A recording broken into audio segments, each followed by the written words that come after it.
విషయం విసురుతున్నావు. ఏమండి, మన పక్కన జానకమ్మని చూశారు? చూశాను.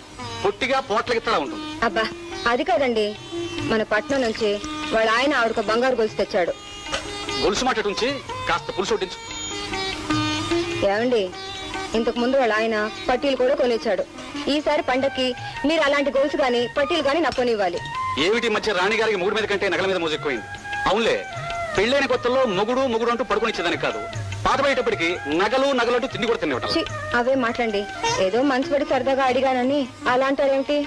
కొనుక్కుంది గాని ఈ ఏడాదితో తమ్ముడు చదువు పూర్తవుతుంది. డబ్బు సమస్య ఉండదు. ఆ తర్వాత నీకు కావాల్సినవన్నీ కొనుక్కుంది. పార్వతి, పెరుగు తీసురామా. వస్తున్నాను అత్తయ్య. నేను నానమ్మ ఎగురుతో వెళ్ళిపోతాం. ఎక్కడికి రా? పట్నంలో ఉన్న కృష్ణమాబా దగ్గరికి. నీ పెళ్లిలో పందిట్లోంచి మాయమైన ఈ బావ హఠాత్తుగా ఇలా ప్రత్యక్షమైనందుకు ఆశ్చర్యపోతున్నావా? ఓహు, ఎంత దూరమైన అత్త కొడుకును కదా, ఏదో ఒక రోజు నీ దగ్గర రాకుండా ఉంటానా? ఉండవు. మొత్తానికి 7 ఏళ్లలో నువ్వు చాలా మారిపోయావు కబీర్ బావా. కబీరా? నో నో నో నో, మన పేరు ప్రస్తుతం పీకే బీర్. కలకత్తాలో క్యాబరే డాన్సర్స్ బీరూజీ అంటారు. బొంబాయిలో బిజినెస్ పీపుల్ బీరు సాబ్ అంటారు. మద్రాసులో ఫిల్మ్ స్టార్స్ బీరుగార్ అంటారు. అమ్మ బాబోయ్, అన్నీ పెద్ద ఊళ్ళల్లో అంతంత పెద్దవాళ్ళతో తిరిగావన్నమాట. నువ్వు చాలా గొప్పవాడు అయిపోయావు. గొప్పవాడినైనా నిన్ను మర్చిపోయినా లేదు. అలా అని ఉత్త చేతులు ఊపుకుంటూ వచ్చానా? లేదు. లేపు, ఆ పెట్టెమూత లేపు. ఇదేంటి బావా? Night gown. సిటీలో డబ్బున్న పెద్ద పెద్ద ఆడవాళ్ళందరూ చిన్నప్పుడు వేసుకునే గౌన్ల జ్ఞాపకార్థం రాత్రిళ్ళు వేసుకుంటారు. శ్రీదేవి కొనుక్కుంటే నీకోసం అడిగి తెచ్చాను. అవును, ఆళ్ళవి పడవే. లేపు, ఈ పెట్టెమూత లేపు. కాదు, వాటిని గాగుల్స్ అంటారు.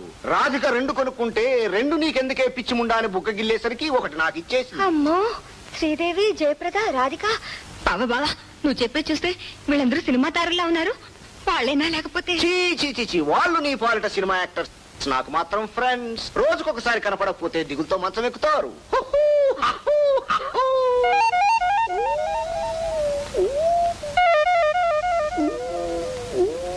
నేను తెరవనా? ఈ పెట్టె తెరుస్తావా? ఈ పెట్టె నువ్వు తెరిస్తే నీ నెత్తిన కొత్తెం జల్లగొడతా. ఆ పెట్టెలో ఏముంది బావా? ఈ పెట్టెలోనా? ఈ పెట్టెలో నా ప్రాణం ఉంది. ఈ పెట్టెలన్నిటికీ ఇది తల్లి పెట్టె. నాకేం తెచ్చావు? ఓ, నువ్వున్నావని నాకు తెలుసా? తెలియదే, అందుకే ఏమీ తెలియదు. అందాక ఇందా 100 తీసుకో. అమ్మో బావా, వాడికెందుకు 100? ఓహో, ముక్కలు చేసుకుంటాడు, ముక్కు తుడుచుకుంటాడు, పాడు చేసుకుంటాడు, పడవ చేసుకుంటాడు. హైలో హైలేసా, హైలో హైలేసా.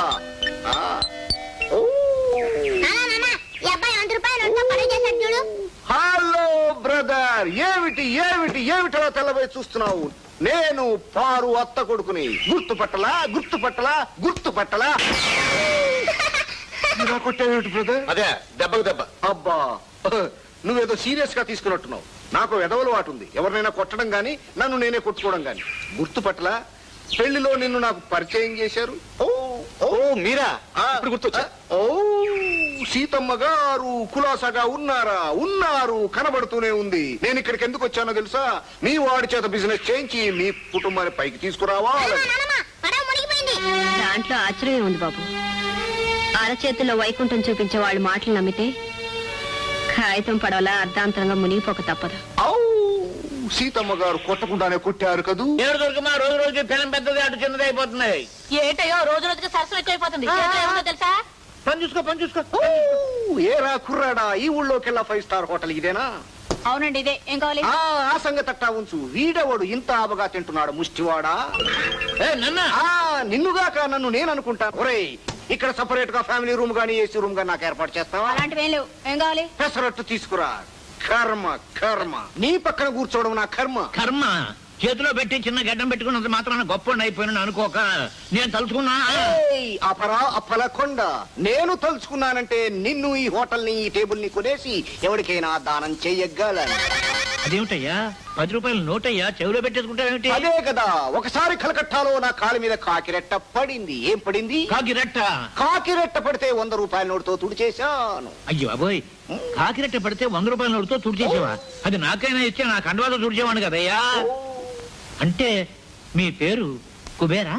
కాదు, బీర్. పీకే బీర్. బీర్. బీర్ అంటే రమ్ముకి మీకు ఏమైనా చుట్టరికి ఉన్నదా? జోకు వెయ్యక నోట్ల కట్టతో కొడతాను. ఇలా నోట్లతో ఆడుకునే వాళ్ళంటే నాకు మహా సరదా. అలాంటి వాళ్ళు ఈ ఊళ్ళో ఎవరైనా ఉన్నారా? ఉన్నారు బాబు, మా ఇంట్లోనే ఉన్నారు. మా బాబు గారే, ఆయన కూడా నోట్లతోనే ఆడుకుంటాడు. పదండి బాబు, పరిచయం చేస్తాను. ఆ విషయాలు తర్వాత ఆలోచిద్దాం. ముందు అసలు చిల్లర మల్లర మనుషుల ముందు వ్యాపార విషయాలు మాట్లాడుకోవడం బాగుండదు. రండి లోపలికి వెళ్ళి పదండి పదండి మాట్లాడుకుందాం. నువ్వెక్కడికి తెగిపోయిన బల్లితో కలాగా పెద్ద విషయాలు పెద్దవాళ్ళు మాట్లాడుకుంటావు. నువ్వు ఇక్కడే ఉండు, అవసరం అయితే పిలుస్తాం. ఓహా, తీసుకొచ్చినోడు నేను, తీసుకుపోతున్నవాడు ఇతడునా? చూశారా అచ్చులు? మీరు సయ్యని చేతులు కలిపారంటే 10, 100, 1000, లక్షలు కొట్టో కొట్టో, గుద్దో గుద్దో, గుద్దో గుద్దో, కొట్టో కొట్టు. బాగానే ఉంది, కానీ మన కర్మకాలి ఈ విషయం పోలీసులకు తెలిసిందంటే వాళ్ళు కూడా మనల్ని కొట్టో కొట్టో, గుద్దో గుద్దో, తన్ను తన్ను, మారో మారో. ఓ, అవే మాటలు. సిటీలో ఎందరి చేతో కుటీర పరిశ్రమలాగా అచ్చు పరిశ్రమ పెట్టించాను. మచ్చుకొక్కడైనా దొరికాడా? దొరకలేదు. ఎక్కడ పెడదాం మిషను? దాందే ఉంది. ఒక టూరింగ్ టాకీస్ కింద దుకాణం పెడితే సరి. పైన బొమ్మ వేయగానే కింద ముద్ర వేస్తాం. పైన డిష్యూన్ డిష్యూన్, కింద డమాల్ డమాల్. పైన ఆటకి 200 లాగ్గానే కింద 2 లక్షలు లాగుతాం. ఓ, బాగుంది మీ ప్లాన్. కానీ ఆ థియేటర్ మన పేరు మీద ఉండకుండా ఇంకొకటి పేరు మీద ఉండాలి. సరే, ఆ ప్లాన్ నే చెప్తాలే. ఏమిటో ప్లాన్? ఏం లేదు, ముందా సీతం ఇంట్లో మీరు ఒక అగ్గి పుల్ల వెయ్యాలి.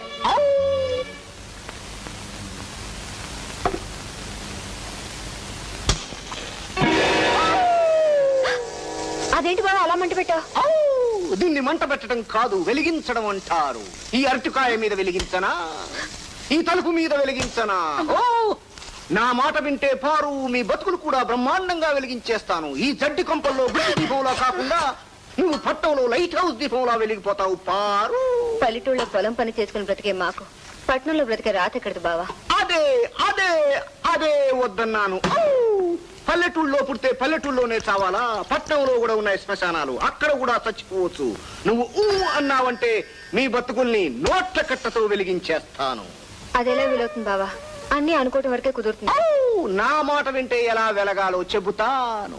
బ్రదర్ తన పొలం మీద 50,000 అప్పు తేగలడు కదా? గలడు. తక్షణ ఓ టూరింగ్ టాకీస్ తీసుకోవచ్చు కదా? కోవచ్చు. అప్పుడు మీ జీవితమే ఓ రంగు రంగుల సినిమాస్కో బొమ్మ. కానీ సినిమా హాల్ కప్పంటే ఆయన ఒప్పుకుంటారో లేదో, ఆయన కూడా ఒక మాట అడుగు బావా. అడుగుతాను. బ్రదర్ ని ఈ రాత్రికే కాగడాలా కూర్చోబెట్టుకుని ఒక వెలుగు వెలిగిస్తాను. ఏమిటయ్యా వెలిగిస్తానంటున్నావు? సీతమ్మ గారు ప్రయత్నం అనే పుల్ల గీస్తే ఫలితం అనే వెలుగు వస్తుంది. ఎలా? ఇలా ఇలా.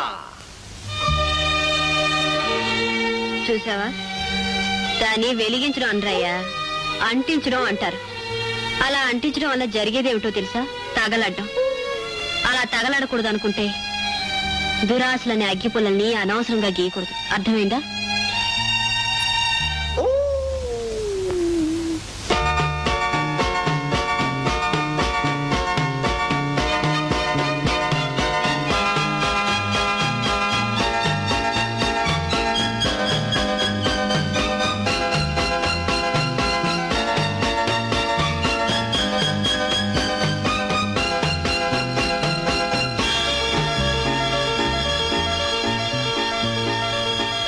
సరే, మీ ఇష్ట ప్రకారం కానివ్వండి.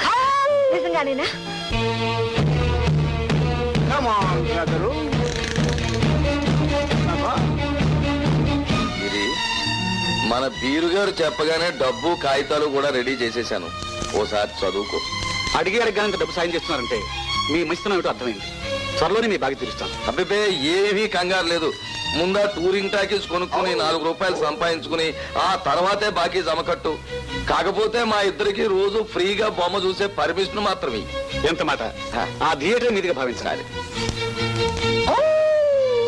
బ్రదరు, పెద్ద పని సిద్ధపడి సంతకం పెట్టబోతున్నావు. అందుకే ముందు ఆ దేవుడికి దండం పెట్టి ఆ తర్వాత సంతకం పెట్టు.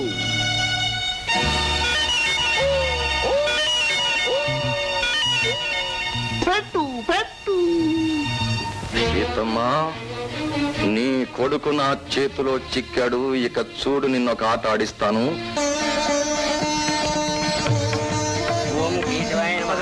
మన వీరెక్కడ పూజ టైం కనిపించడం లేదు. ఏదో పేపర్ల విషయంలో కింద మీద పడుతున్నాడు కానీ అయ్యా గిరిబాబు గారు, మీరు మనసులో ఆ భగవంతుని తలుచుకుని కొబ్బరికాయ కొట్టండి. లక్షలకి లక్షలు ముద్ర వేయరస్తూ, పోలీసులకు దొరకకుండా తప్పించుకుని సుఖపడరస్తూ. కుట్టిన కొబ్బరికాయ కొట్టు. నీళ్ళు కాగితాల మీద పడకుండా కొట్టు. ఫట్! ఏమిటి ఇంకా పూజ అవ్వలేదా? అవతల బొమ్మ మొదలెట్టే టైం అయింది. మరి మిషన్ స్టార్ట్ చేయడానికి రెడీ అవ్వాలి. తిరుపతి, నువ్వు పైకి వెళ్లి బొక్కలోంచి చూస్తూ ఉండు. అక్కడ బొమ్మ పడగానే సిగ్నల్ చెయ్యి. పైన గుద్దు పడగానే కింద ముద్ర పడుతుంది. అలాగే. మనం నలుగురిలో అభాస్పాలు చేయడానికి కూడా ముందు మాట్లాడకుండా లోపల. ఇదిగో ఇంకా నువ్వు ఇక్కడే ఉండి అని మాట్లాడావో ఈ రోజు కాదు, రోజు తాగుతాను. పొలం తాకట్టు పెట్టడమే కాదు, అమ్మేస్తాను. పొలాన్నే కాదు, ఈ ఇంటిని, ఇంట్లో సామాన్లు, ఇంట్లో మనుషుల్ని అందరిని అమ్మేస్తాను. ఓరే గిరి, నువ్వేం మాట్లాడుతున్నావో ఏం చేస్తున్నావో నీకే తెలియట్లేదురా. నా మాట వినరా. నీ మాట నేను వింటావేంటి? నా మాట నువ్వు వినాలి, అంతా వినాలి. కృష్ణారామ అనుకుంటూ మూల పడు. ఒరే గిరి, శభాష్ గిరి. మగాడన్నాక ఆ మాత్రం నోరు చేసుకోకపోతే ఆడపరిపాలన పెరిగిపోద్ది. మగవాళ్ళంతా తాడారోళ్ళు అయిపోతారు. ఏమండి, అసలు ఆవిడ అహంభావం అంతా ఇల్లు తందని. అందుకే ఇక్కడ కనిపించే మనుషులందరి మీద ఎగిరెగిరి పడుతుంది. ఇలాంటి ఇంట్లో క్షణం కూడా ఉండలేవండి.